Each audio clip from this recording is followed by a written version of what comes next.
Nurses of psych wards, what did a patient do that left you speechless? This was actually in a state hospital that is part of the prison system for mentally ill offenders. Patient asked for Vaseline. Which is fine. They can have Vaseline, whatever. But this patient was given a whole tub, so of course he stripped completely, covered himself in Vaseline, and ran. It was a secure unit, and he didn't escape, but we couldn't get him back into his cell all shift because he was too slippery. No more tubs. I worked in adult foster care for several years.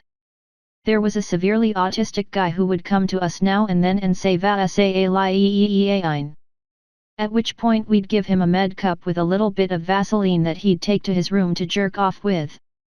I was told this practice became necessary to keep him from picking his for alternative forms of lubrication. I was also strongly cautioned against giving him too much of the stuff. Apparently the practice had originally been to give him a full med cup of the stuff, but at some point a coworker accidentally walked in and discovered the client propped upside down in the corner, somehow having succeeded in sticking his entire forearm up his own. He fisted himself.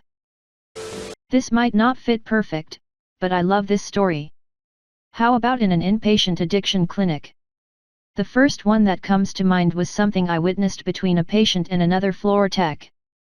We had a man who was in serious detox, drug if choice was meth. He was throwing a huge tantrum, not uncommon in DTs, people will do just about anything to get a fix. We weren't a locked facility, so it wasn't like he was stuck there. He genuinely wanted help, that's why he stuck around, and we were there to listen and help him through the shakes, hallucinations, and other symptoms. He was slamming his fists on the desk at this point, and he had started just yelling, "I just want some ice." Slang for crystal meth. Well, the tech with me was inexperienced, although much older than me, and while I talked to him and tried to calm him down, she went back to our staff kitchen and got him a glass of ice. Like frozen water. She brought it out to him and put it in his hand like, problem solved, and the guys just froze with confusion, staring at it. The patient and I both realized at the same time she thought he wanted ice, and we just started at each other and started laughing.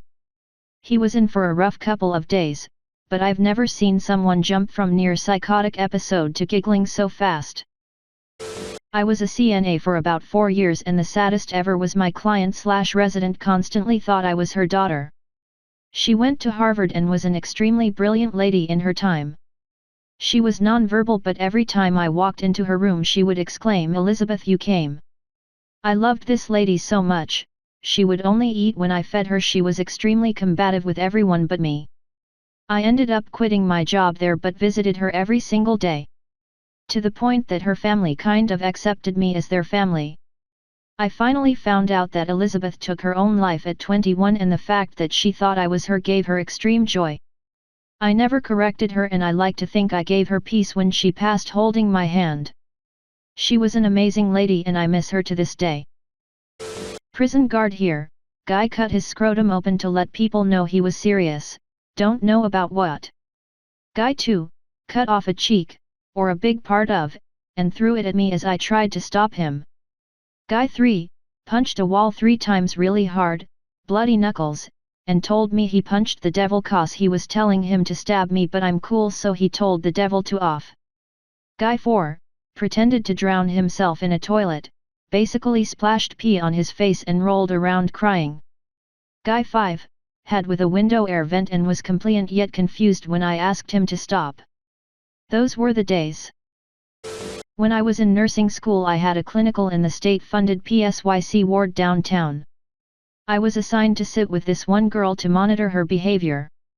She spent about 30 minutes doing nothing but eating pudding cups with a plastic spoon. She ate like 6 of them in half an hour.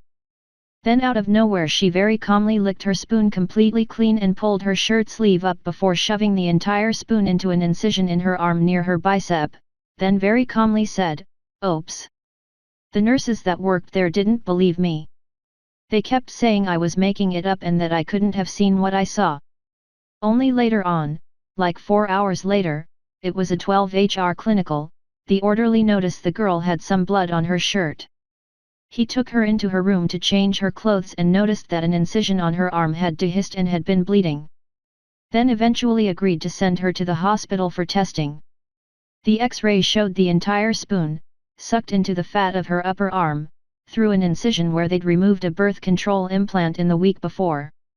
Apparently the girl had slowly been picking at the sutures and opening it bit by bit until it was deep enough to fit an entire plastic spoon. The girl admitted that the oops was because it had gotten sucked in and couldn't be pulled out, not because she's stuck a spoon in her arm. Totally bizarre. We had an older black lady who would walk up and down the ward constantly mumbling. It never stopped. I think she would get something like Thorazine to calm her down, but she would fight it and her eyes would be all droopy and she'd slow down, but she kept going. Nobody understood a word she said and she was there for at least over 6 months.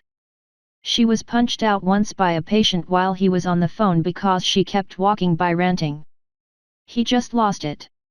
Anyway, I'm up there doing a patrol one day, I was security, and she's ranting and walking up and down the ward as usual and they call her to come get her meal.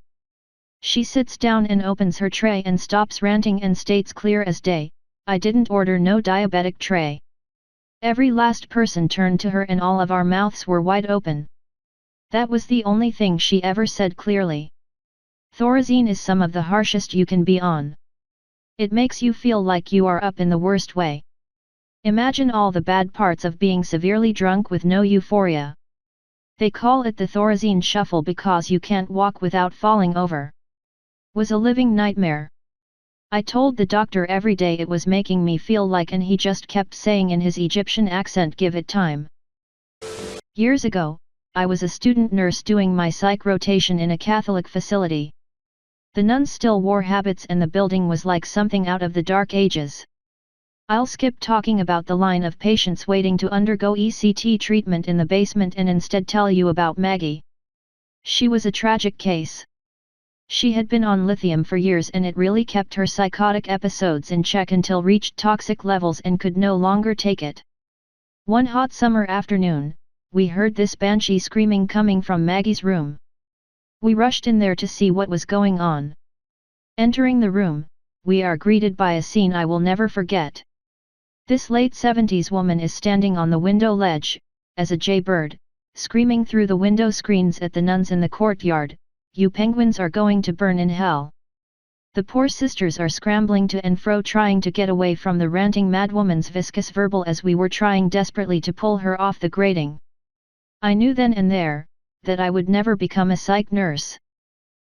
Had a catatonic guy who could play the piano like a pro, classic, jazz, ragtime, but otherwise just sat in his chair and stared. I played a show once with a trumpet player who was also a home administrator for a facility that specialized in memory care. He told me about one of their patients who had been a professional musician in his earlier days. He was always playing the piano but he only remembered one song, Darktown Strutter's Ball. The staff had tried everything to keep him from constantly playing the same song endlessly but couldn't come up with an effective way to keep him from playing the song. He would bust the piano open if they locked it, he would find it if they hid it. Eventually, the administrator happened to be on that floor when the pianist was looking for his instrument and saw the behavior and the agitation it caused when he couldn't find it and he said, "What are you doing? It's break time. Don't play through your break. Go over to the bar and get a drink." That satisfied the pianist and helped him to understand that he didn't need to play the piano at that moment.